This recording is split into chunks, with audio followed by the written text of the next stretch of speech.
Pour Jacques de Business Africa, c'est vrai qu'au premier mandat du chef de l'État, j'occupais le poste de président du Sénat de la République démocratique du Congo, donc en tant que deuxième personnalité du pays.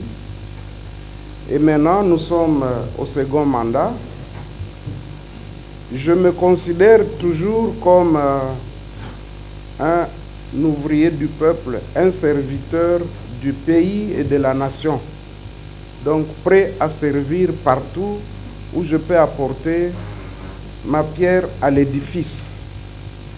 Et au jour d'aujourd'hui, c'est vrai, j'ai été élu après une rude compétition au poste de deuxième vice-président du Sénat.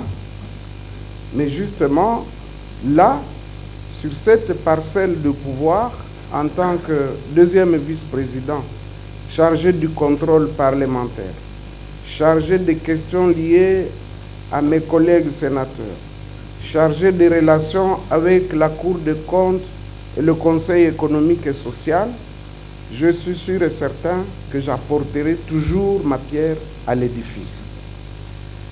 Au jour d'aujourd'hui, c'est vrai que nous avons cheminé avec le chef de l'État. Je dois rappeler ici que notre formation politique, AFDC Alliés, avait été la première à se prononcer clairement pour accompagner le chef de l'État, Félix Antoine Tshisekedi Tshilombo. Tout le monde le sait, et tout le monde sait quel est le rôle que nous avons joué pour renforcer ses pouvoirs, pour apporter à la République la sérénité qui est la nôtre, parce que parfois on oublie très vite qu'avec le conflit FCC-Cash, il n'y avait plus de travail dans ce pays parce que tout le monde était dans la rue chaque jour avec des revendications, et les opposants et ceux qui étaient au pouvoir, tout le monde était dans la rue. Et nous avons joué un rôle important pour assainir l'espace politique et ramener la paix dans les institutions. Nous nous réjouissons de ce travail que nous avons accompli avec brio, et donc nous ne pouvons pas regretter ce qui s'est passé, mais au jour d'aujourd'hui, nous sommes là encore pour continuer à accepter, disons, à accompagner le chef de l'État. Vous avez demandé si en 2028, Bahati Lukwebo sera candidat président de la République. À cette question, comme vous le savez, moi je suis croyant. Je laisse cette question à Dieu. Il n'y a que Dieu qui connaît notre avenir.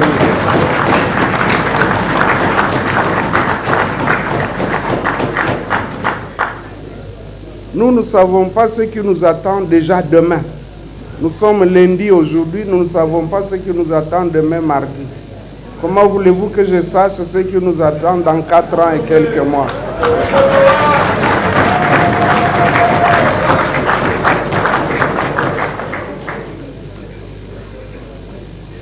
Quant à la question de votre consoeur Gino Tabou de Top Congo, elle a parlé du dialogue. Elle se demande quelle est notre lecture, est-ce que c'est opportun et quelles en seraient les matières à traiter. Ma réponse est dans ma note introductive. J'ai été clair, j'ai dit que toute voie qui peut nous amener à la paix, elle est la bienvenue. Mais je dis que nous laissions au chef de l'État d'apprécier quel est le schéma à suivre. Pour moi, en tant qu'ancien grand animateur de la société civile, je sais que le dialogue a toujours été une arme redoutable pour résoudre les conflits. Mais je dis, si dialogue il doit y avoir, eh bien, tout cela doit se faire autour du chef de l'État, parce que c'est lui qui détient aujourd'hui la légitimité du peuple congolais. Et donc, je l'ai dit, à lui d'apprécier. Si il nous invite, nous, en tant que deuxième force politique du pays, de parler de cette matière, eh bien, nous allons sûrement contribuer quant à la définition de l'ordre du jour et des termes de référence. Votre confrère Innocent Olenga, qui rappelle effectivement que je suis membre du Présidium de l'Union Sacrée de la Nation, il se demande qui est tortionnaire de l'AFDC allié. Je veux tout de suite lui dire que la politique, c'est en fait une bataille permanente. Et donc, il ne faut pas croire que vous n'avez que des enfants de cœur là-bas. Peut-être qu'il fallait démontrer que la démocratie telle que nous la pratiquons aujourd'hui, en fait, chaque parti politique cherche à se taper, en tout cas à conquérir un espace politique, un segment sur l'espace politique. Et donc, c'est une compétition permanente. Mais vous savez qu'il y a plusieurs armes. Il y en a qui se servent des armes non conventionnelles. Nous qui sommes de la droiture, c'est vrai, parfois nous sommes victimes de notre bon comportement, mais on ne le regrette pas non plus. Mais n'allez pas chercher loin ceux qui peuvent être les tortionnaires. Je l'ai dit dans mon texte, tout part souvent de la paresse. Au lieu de travailler, il y en a qui sont dans les laboratoires pour causer du tort à autrui. Au lieu de travailler. Et vous qui travaillez, lorsque vous récoltez le fruit de votre travail, ça vous attire des jalousies, de la haine. C'est lié aussi à la dimension humaine. Donc, ça ne doit pas vous surprendre, cher Innocent Olenga. Vous savez de qui ça peut venir.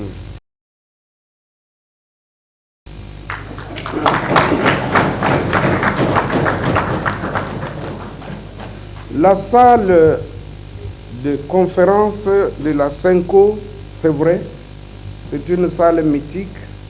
Nous nous étions retrouvés ici encore dans le cadre du dialogue et des négociations de la Saint-Sylvestre. Nous avons choisi cette salle parce que nous estimions que c'est une salle comme toutes les autres, mais aussi pourquoi ne pas apprécier ce beau cadre. J'espère que vous êtes quand même à l'aise ici. Et donc, quand il y a un beau cadre, il faut encourager ceux qui l'ont construit, ceux qui l'ont mis à la disposition du public. Moi, je suis de l'Église catholique, c'est vrai. Je ne l'ai pas choisi pour cette raison-là, mais partout où nous avions fait des réservations pour le lundi, c'était difficile de trouver de l'espace. Et justement, je me suis rappelé que en venant ici et en payant quelque chose, c'est une façon aussi de contribuer à la vie de l'Église. C'est vrai, il y en a qui ont suivi quelques images lors de mon récent passage, lors des vacances parlementaires au sud du Kivu. Ils ont vu la Cité de la Science, ils ont vu la Fondation Modeste Bahati Lukwebo avec un très grand hôpital que nous construisons, une grande université, une grande école technique professionnelle, et des maisons des cadres, maisons des professeurs et maisons des médecins. Mais je dois insister beaucoup plus sur l'école professionnelle parce que j'estimais que beaucoup de jeunes gens qui n'ont pas eu la chance d'aller à l'université, ils peuvent être utiles à la nation en leur apprenant des métiers, qui plombier, qui carreleur, qui électricien. Et nous avons donc pensé que c'est là une façon de contribuer à la lutte contre le chômage. Mais nos actions ne sont pas seulement au sud du Kivu. Ceux qui connaissent nos réalisations ici en PT, dans le territoire de Songololo au Congo central, ils savent que nous avons une grande activité agro-industrielle où nous produisons de la tomate, des oignons, des choux, ainsi de suite. À Lukala, plus près ici, nous avons expérimenté pour la première fois la pomme de terre.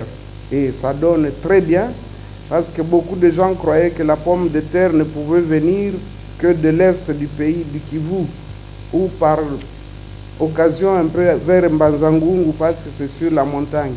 Mais à Lukala, nous sommes en train de produire la pomme de terre et que nous transformons en banzangungu, en frites, que nous livrons dans les restaurants et dans certains internats. Et donc, nos activités ici à Kinshasa, si vous allez à Kinkole, vous allez voir que nous sommes en train d'expérimenter les serres agricoles. Les serres agricoles, ce sont des bâtisses qui nous permettent de produire en toute saison. Pour ceux qui parlent anglais, c'est le greenhouse. Et donc, nos activités, en tout cas, elles sont diversifiées. Ce que vous avez vu, ce n'est qu'une partie. Mais le message, c'est lequel? Le message, c'est de demander aussi aux autres qui peuvent nous emboîter le pas de faire autant. Parce que si chaque acteur politique pouvait faire quelque chose, que ce soit chez lui ou ailleurs sur l'ensemble du territoire national, eh bien, vous verrez que rapidement, l'économie va être entre les mains des nationaux. Nous avons des terres qui ne sont pas encore exploitées à Kasenga, au Katanga, et nous pensons que lorsque nous aurons eu des partenaires avec lesquels on peut les développer parce que ça demande beaucoup de capitaux, là aussi nous allons contribuer à la lutte contre la sous-alimentation, mais également apporter un plus à la croissance économique. J'ai entendu des questions. Est-ce que je suis toujours membre de l'Union sacrée de la nation? Oui, je le suis jusqu'à cet instant. Je le suis.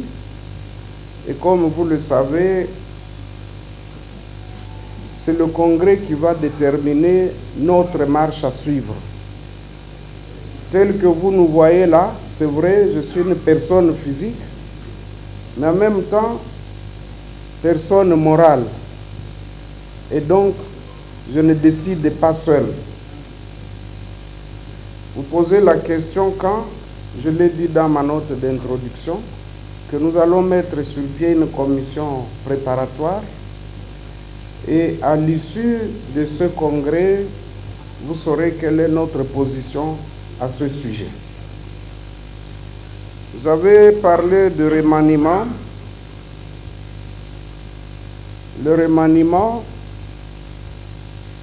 oui, c'est vrai que le chef de l'État en a parlé, mais ce que j'ai appris dans ma vie, c'est que les promesses ne lient qu'à ceux qui y croient. Et donc, ça c'est le pouvoir discrétionnaire du chef de l'État. Il a dit que si il y avait bonne distribution de postes, que peut-être on ne serait pas là. Non, je dis, si réellement c'était lié au poste, je pense que nous aurions déjà claqué la porte. Parce que nous avons été lésés, c'est vrai, mais ce qu'il faut retenir, c'est qu'un droit reste un droit. Et tout travail mérite un salaire. Dans mon exposé, j'ai dit que cette question des postes, c'est une question spirituelle, c'est même une question biblique, parce que vous pouvez être méritant, mais on fait passer quelqu'un d'autre avant. Et le conseil que j'ai donné, c'est de la patience. J'ai dit que la patience, c'est une vertu. Et nous allons continuer à être patients. Mais comme nous avons été formés dans la moule de la société civile, où nous savons qu'un droit se réclame, lorsque nous constatons que quelque chose ne va pas, nous ne pouvons pas fermer la bouche, nous sommes obligés de nous exprimer. Et c'est ce qui explique qu'au jour d'aujourd'hui, nous nous sommes retrouvés devant vous. C'est vrai que je ne peux pas mettre du coton dans mes oreilles lorsque tous mes camarades de toutes les fédérations courroucées s'expriment et demandent que réparation soit faite. Moi, en tant que leader, je me dois de les écouter et de dire que nous avons encore l'espoir. Aza kotianga motambo alobi dialogue ayoki malamu te.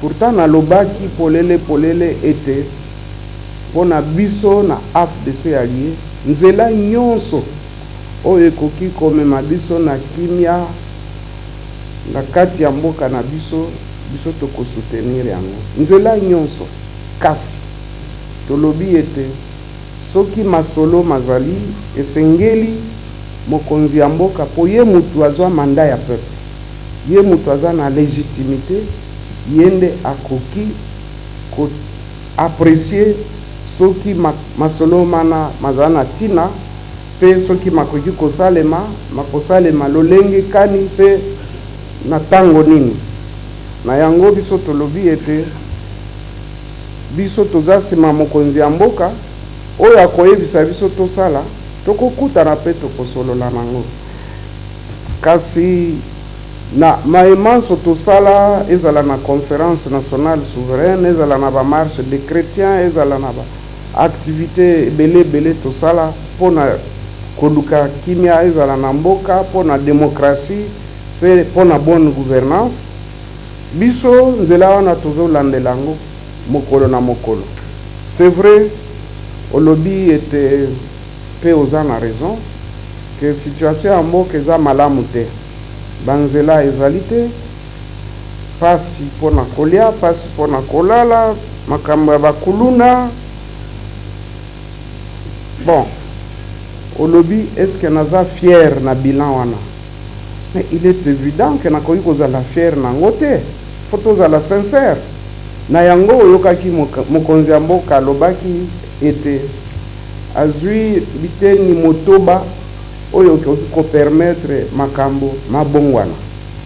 Pourquoi tokendeki na maponani na élection tokendeki po ete to mema ba réponse to mema mwandambo ya satisfaction na passe oyo peuple na biso azali komona.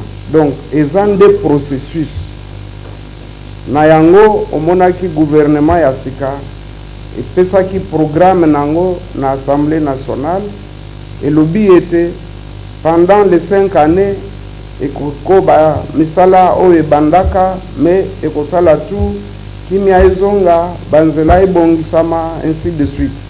Donc totika makambo wana na gouvernement salango yo na ngai toza population tozozela biso nyonso banzela ya kitoko tozozela kimia ezonga na mboka tozozela bana batanga malamu tozozela bakisi ezala na ba hôpitaux tozozela ba logement ba conditions ya logement ezala amélioré.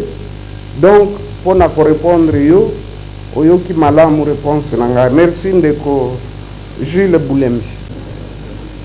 Eh bien, chacun tire la couverture de son côté et cherche comment se ménager une bonne monture. C'est que le président rwandais a dit lorsqu'il réclame les terres de l'Est de la République démocratique du Congo.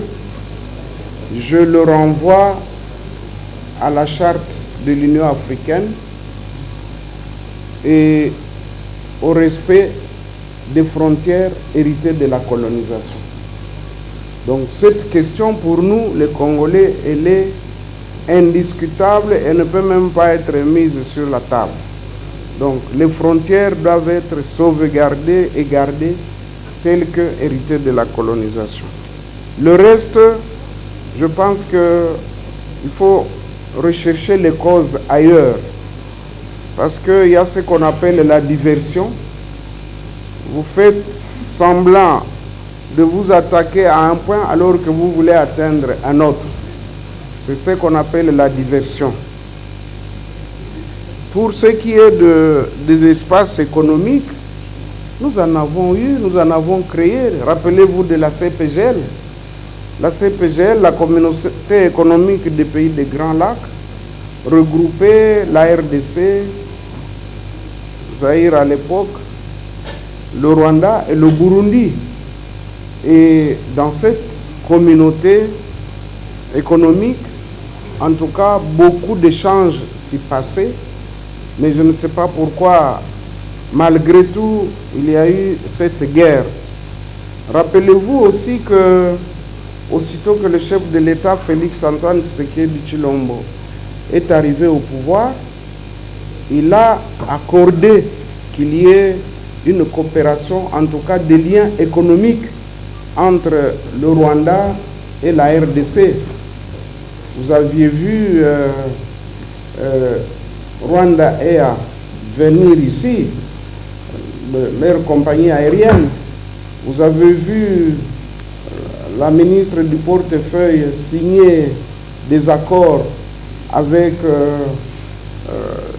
les officiels rwandais pour l'exploitation des minéraux sur notre territoire et tant d'autres questions. Donc la volonté, la bonne volonté, en tout cas, elle est du côté des Congolais.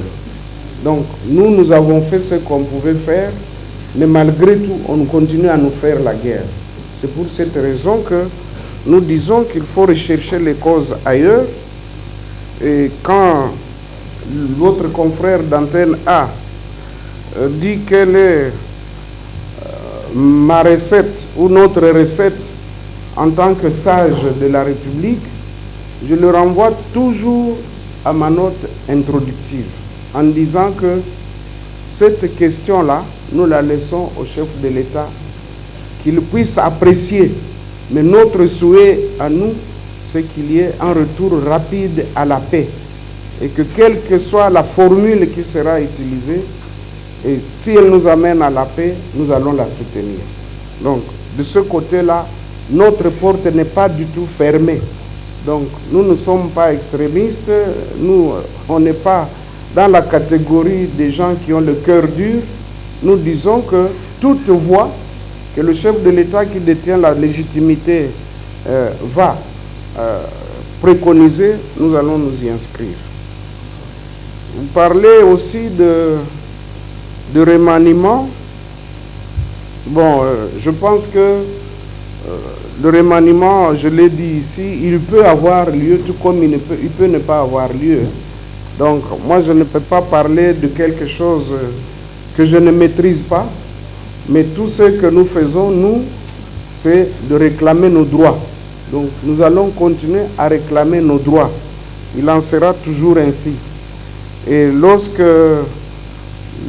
votre confrère Jésus Beledou parle du président Mbosso, du président de la République, et en parlant de complicité, bon, moi je ne peux pas faire un commentaire sur ce que des personnes encore vivantes ont fait.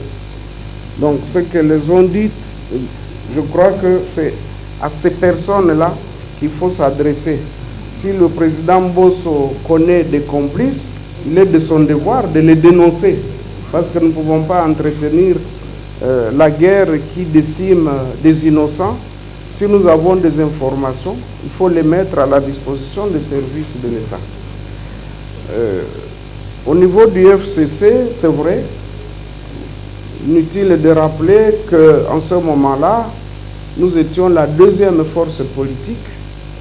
Et malgré nos 41 députés nationaux, en ce moment-là encore, nous avions 11 sénateurs, mais malgré tout, on avait décidé que le poste de président du Sénat devait aller à un indépendant.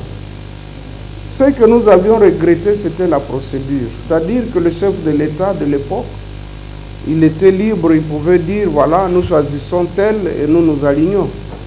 Mais quand on vient par surprise, c'est ce que nous avions refusé. Et c'est ainsi qu'eux-mêmes nous avaient radié du FCC et nous avons accepté de voler sous nos propres ailes et nous sommes encore là.